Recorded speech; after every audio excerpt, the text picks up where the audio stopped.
Up front tonight, mandating the COVID vaccine for all schools. This comes after after many people want to say we should mandate that all students get the COVID vaccine. But isn't it a violation of the law? What did the doctors say? And if for any of that matter, should schools be mandating?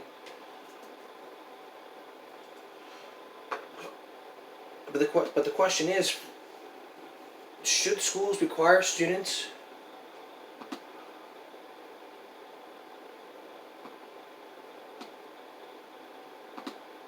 to get COVID vaccines, and will they? Well, according to the Ed Is the Rebound Coastal Band. So let's hear from my good friend Paul Zalazar. ConvivaCareCenters.com. Welcome back, everyone. Time now is 5:11. After a federal judge in Texas tossed out a lawsuit from hospital workers over a vaccination requirement, some are wondering if school vaccine mandates could be on the way. It's up to individual states and health departments on whether to require them. Now, doctors say diseases like smallpox and measles were wiped out through school-mandated immunizations. A COVID-19 vaccine could join that list. In the past, we had children who were wearing masks, were social distancing, especially in the cafeteria, smaller class sizes. That's all going to go away. And we're going to head into the winter with, at least in certain areas, a relatively under-vaccinated population. So it could happen, but we just don't know. Now here's the article from Edweek. Here's what they have to say. As young children qualify for the COVID-19 vaccines, public health officials aren't sure how many families were OPT to have their children inoculated. The shots are required for school attendance. College universities have made vaccines mandatory for some students. Experts say it's unlikely states will issue similar requirements for K through 12 students anytime soon. That's true, and even federal agencies explained eligibility for the virus vaccine is done as children 12 years old. This weekend, states rushed to get them the shots. There's a host of legal, political, and ethical questions involved setting new requirements, especially as COVID-19 vaccines are administered under an emergency use authorization, which allowed health providers to administer shots more quickly, as the FDA considers them a permanent approval. School attendance is one of the broadest and most effective conditions officials can tie vaccines. Kind of vaccines that say much mandates certain for norms to board population in addition to protecting children from diseases that may spread in school buildings. A May 6th poll by the Kaiser Family Foundation said they would get rid of child vaccinated for COVID-19 students available to them. That's 29% of parents. 32% said they would wait to see how the vaccines work at first. 50% said they would only get their child vaccinated if the school requires it.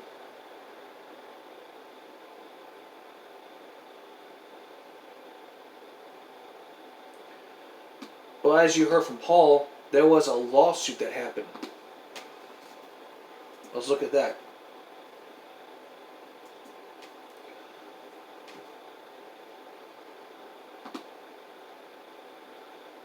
This is from my article from CBS News. A judge dismissed the case on a Houston lawsuit. And this happened last week. And this was on June 14th, so I think this was last week. A federal judge on Saturday dismissed a lawsuit brought by some employees at Texas hospital for the requirement that workers be vaccinated against COVID-19. Nearly 200 employees at Houston Med were suspended without pay last week for their failure to get fully vaccinated, per the hospital system requirements. Over the 178 suspended employees, 117 signed onto the lawsuit, which argue that requiring workers to receive the COVID vaccines requires employees subject themselves to medical experimentation.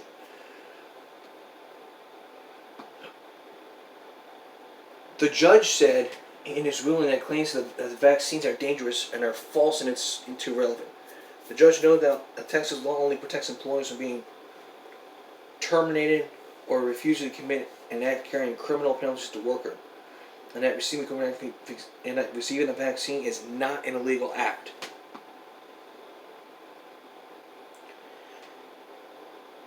As As of Monday, nearly 25,000 employees have been fully inoculated against COVID-19. 2 employees work in management close to leave rather than receive the vaccine. A registered nurse started a petition against the policy and leading a lawsuit against Houston Methodist.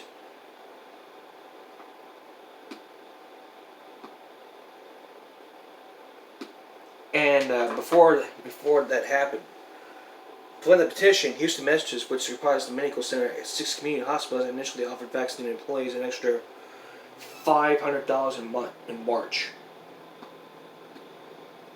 But in response to the ruling, the attorney said, "We took the position it could have been dismissed for a host of actions. We believe that enforcing entry just for the vaccine trial is illegal."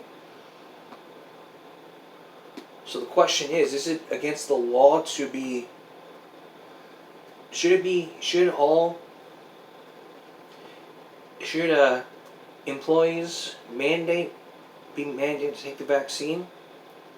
Well, it should be an option, but not a mandated. Well, if schools can be doing the same thing to all employees, then the school's going to be requiring them to take. But if they refuse, I mean, that's why we have a system. The judge dismissed the case, and the judge dismissed the case. 200 employees were suspended without pay, and we don't want to be used as guinea pigs. But still, if your job requires you to get the vaccine, you need to make sure that you get that vaccine immediately.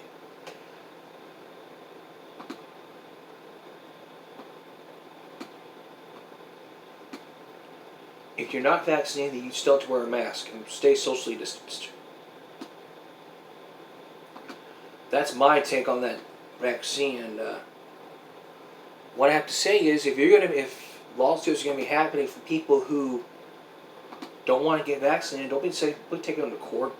I mean, if our work says we're required for you to get vaccinated, then I'm going to get vaccinated. I'm not going to argue. I'm going to do what they tell me to do.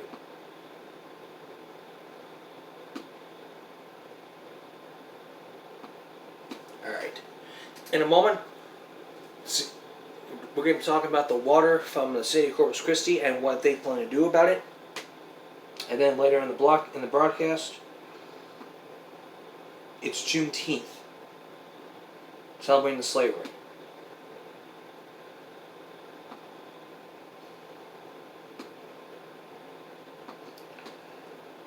Also, a dress code violation had happened last week at a school. What kids have to say about that, plus the viral TikTok video that happened. Stay tuned. Now the latest that happened several days ago when they reported on the discolored water here in Corpus Christi. But is it? I mean, and the city acknowledges discolored tap water, says it remains safe for use. But is it actually safe? Here's Channel 3 with the very latest. Already? Toasted breakfast burritos will get you out of bed. It's not a dream. It's Taco Bell. Don't eat Taco Bell breakfast. Now that has had some of you reaching out to the newsroom today after pictures surfaced on social media showing images of city water with a slight yellow tinge. Officials with the city's water department says the cause of this discoloration is due to last month's heavy rain. The influx of rainwater changed the chemistry of the water going into our water treatment plant. Gabriel Ramirez, Assistant Director of Water Quality and Treatment, says the water's alkalinity can have a reaction with piping, and that's where the discoloration is coming from. Ramirez says despite the tint, the water is completely safe to use. The water is definitely safe. We test it daily. Actually, we have real-time data coming in via our SCADA system. SCADA is actually supervisory control and data acquisition. And that system brings data in real time every minute with updated water quality data. And the water is safe for sure. Ramirez says the source of our water, which is the Owen Stevens plant, has already returned to normal, and they expect this issue to be fixed very soon. According to the city, they have at least 100,000 accounts, and today they had about 50 calls on this, but that even show one is too many, and they encourage folks to just call in if they have concerns. Exactly. So the question is it, but the question I have, is it safe? Well, according to this person, yes, but a PDF document from myseusswater.com tells a different story. I'm going to do my best to answer every question throughout my time. So it's like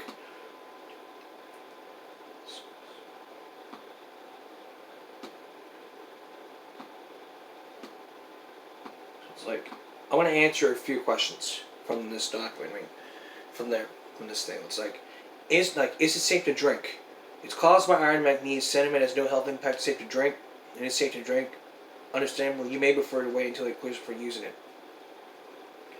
Should you boil water if it's discolored? Unless you've been notified that you're under a boil water order, you don't need to boil the water, even the water is discolored. Why does the volume of water in the faucet seem low? Check the faucet screens and trip someone. If there's a low water pressure, just call your water company. Can you use hot water, dishwasher, washing machine? Wait until the water clears for using the hot water. This dishwasher or washing machine, this will help prevent sediment from collecting the appliances. It will also help during laundry stains. If that ever happens to you, if you're in this company, you call them at 845-623-1500. Unauthorized use of fire hydrants can cause discolored water. If you see anyone other than a firefighter working on a fire or a zoo's employee operating a hydrant, please notify them at the same number. The cause is just main water breaks, system maintenance, firefighting activities, extremely high water demand, and other activities, including authorized use of fire hydrants. It can increase the speed at which water travels through water mains. When this occurs, iron manganese sediment in mains may get stirred up and result in discolored water. If it happens to you, here's what you can do. Run a cold water faucet at the lowest level of the house for a few minutes, or try running the cold water in the bathtub. If the water does not clear, wait an hour or two and repeat the process. After the water clears, flush the cold water faucets throughout the house. If it doesn't work, call your water company.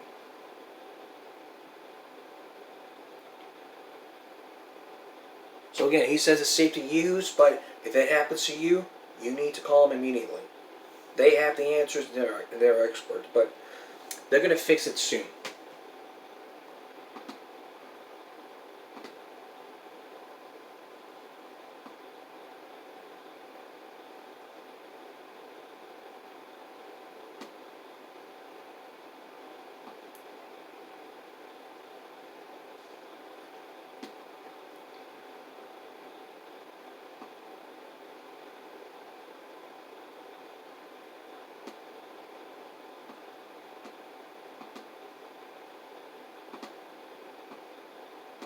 Now, if you're planning on looking at the Harbor Bridge lights, it seems to be,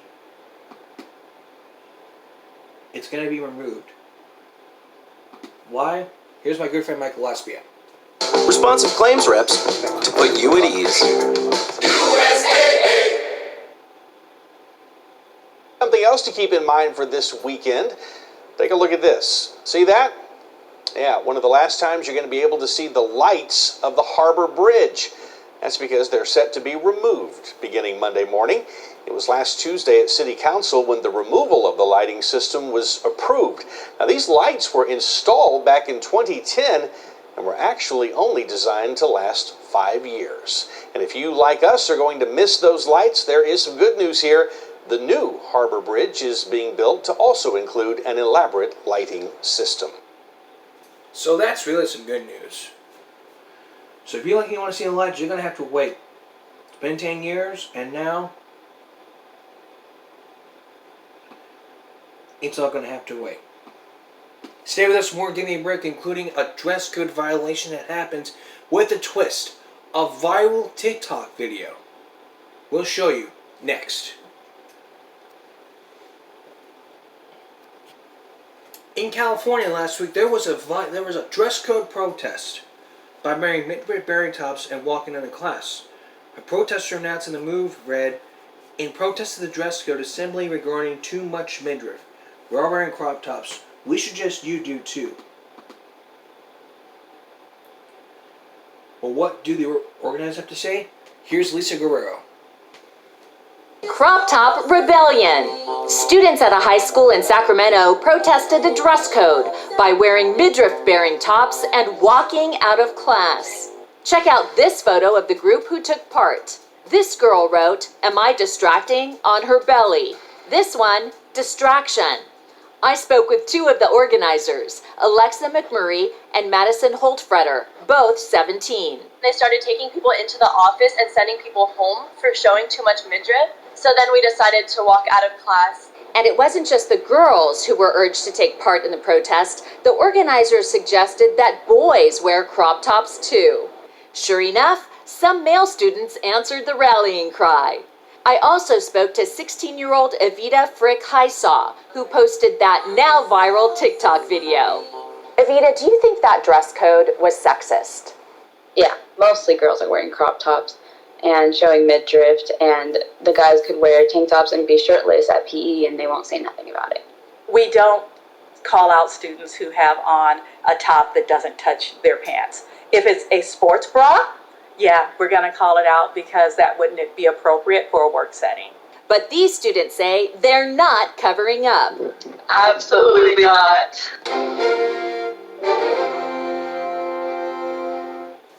Y'all gonna hear my opinion about this right now.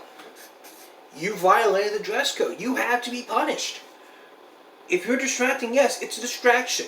Dress codes are put in place by your school district because, as I said this many times on this show, it's a distraction to the learning environment or the educational process. Like I told you before, hats are not allowed because it's a distraction. Dress code, like midriffs, crop tops, it's a distraction. It's in your student handbook or in the code of conduct. What really has to happen here is if you continue to be distracting, they're going to wear the same thing. The dress code is put in place by our reasons that they're teaching you what you can or cannot wear at work. You can't wear flip-flops in a fast food restaurant when you work there. You can't wear crop tops when you work at an office. You can't be wearing... it's there for... dress code's there for a reason. To prevent distraction. And if you're going to sit there and comment to the media like, oh, this dress code is sexist...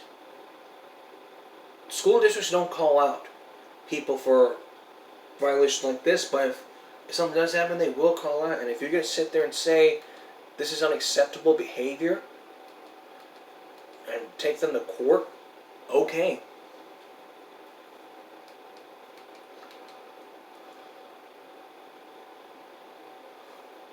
Okay, take them to court.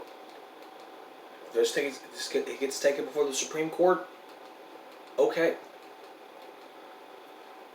You can take him to the Supreme Court and say, hey, my dress code, this is right. I should wear whatever I want to school.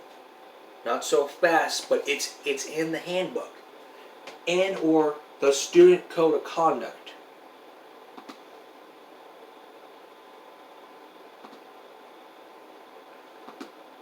But now imagine forcing the dress code for parents. In this Inside Edition exclusive, the principal stands by a decision of what happened. So, let's take a look at this. And I'll give you my side.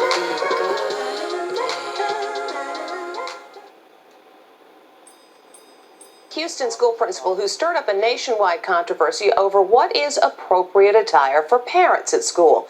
Critics say the policy is discriminatory and discourages parents from being involved in their kids' education. But in an exclusive interview with Les Trent, the principal defended her actions. She's the high school principal at the center of a firestorm. She's ordered a dress code for the parents. Why did you feel there was a need for a dress code for parents? I felt the need to enact the dress code because it was an educational environment, a place of learning. And when anyone walks in, we have impressionable children, and we have to model what we want them to know. Principal Carlotta Outley Brown sent out this letter informing parents they need to be appropriately dressed when they come on school grounds to drop off or pick up their children. If not, they're subject to being asked to leave the campus. We have to show them what is right, what is correct, and what they need to do when they go different places. For example, you don't wear a swimsuit to school you wear it to the beach. What's banned? Hair bonnets, shower caps, hair rollers, low-cut tops, torn jeans that show too much skin, uncovered leggings, and absolutely no Daisy Dukes. One instance, a mother came in with a see-through shirt, and you could clearly see her breast and her nipples. For the men, no sagging pants or tank top undershirts. The new requirement is causing a national stir.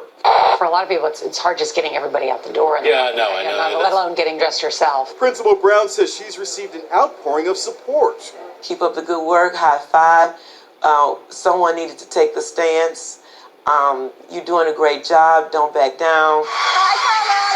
The principal has earned national praise before for her work with students. In 2016, Ellen DeGeneres featured her on her show. $100,000. Brown herself graduated from Madison High School in Houston in 1979, and it was her dream to return someday as principal. It's about academic excellence and doing what we need to do so our children are successful.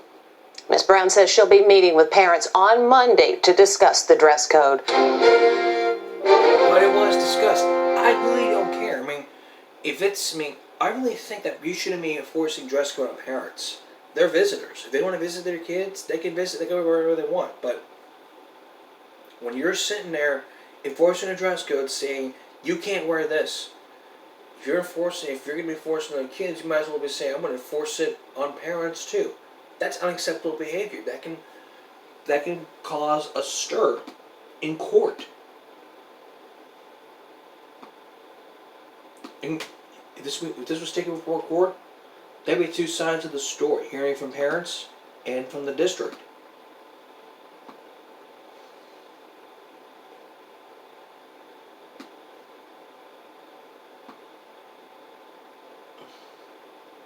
All right.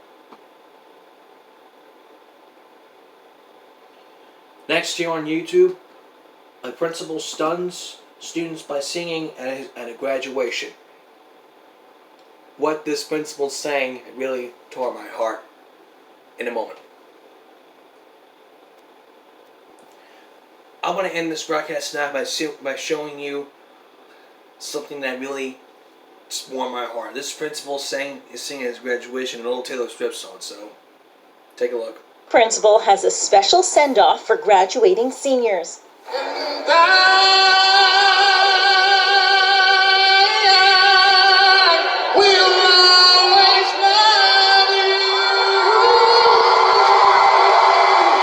Dr. Marcus Goss of Wingate Andrews High School in North Carolina wanted to make sure his students knew how much he cared for them, but they were shocked by his amazing voice. And I hope dreamed of,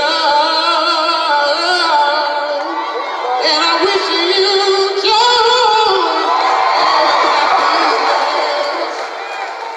But above all this, I wish you love.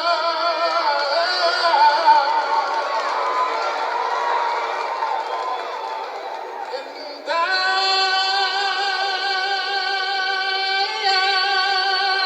will always love you. I will always love you.